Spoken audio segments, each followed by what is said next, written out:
Today, I'm going to help you understand white balance. So what is white balance? White balance is how you set your camera to perceive the certain Kelvin temperature of light coming into your camera as white. I know that's a little confusing. So let's go to the two basic ones. You're going to have your daylight, which is around 55 or 5600 Kelvin, and you're going to have your tungsten, which is around 3200 Kelvin. This stems from the film days when film stock was rated for daylight or tungsten. This way, cinematographers could use tungsten-based film stock and have it be perceived as white light. So they might pump a huge tungsten source through a window and it would look like daylight. Now with our digital sensors and all the different types of lights we have, a lot of us don't really use it for that reason anymore. For me, I basically adjust my white balance solely for artistic reasons. I rarely go below 4500 Kelvin. And the reason is because when I'm using a tungsten lamp, that's warm to my eye. So I don't really want it to be perceived as white, because I want it to look a little warmer. Adjusting your white balance is a way to cool off or warm up your image. But it can be tricky because it almost works backwards. Let's take this scene right here for example. Everything is daylight. The daylight coming through my window and the light I'm using is set to 5600 Kelvin.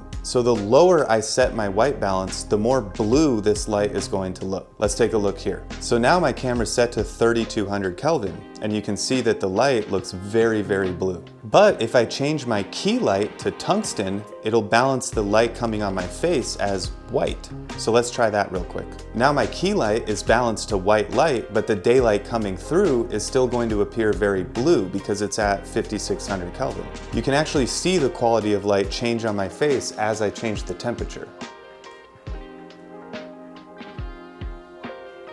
Now we're back to normal. So I view white balance as an artistic decision. Oftentimes if I have daylight and tungsten in the same shot, I'll set my white balance to around 4500 Kelvin and sort of find that sweet spot in between the two. That way the tungsten still appears a little warm, but the daylight is a little cooled off and gives it a moodier look. Another great example is moonlight. A lot of people perceive moonlight in very different ways. So if you're using a daylight fixture to mimic moonlight and you want that kind of 80s horror blue moonlight look, you'll lower your white balance on your camera to introduce some of that coolness into your image. So I know it's a little backwards. The lower the number or the warmer on the Kelvin scale, the cooler you're making your image. The higher the number, the more you're warming your image up. But try it out for yourself, mess with some different white balances, and find out what works for you. And that's white balance.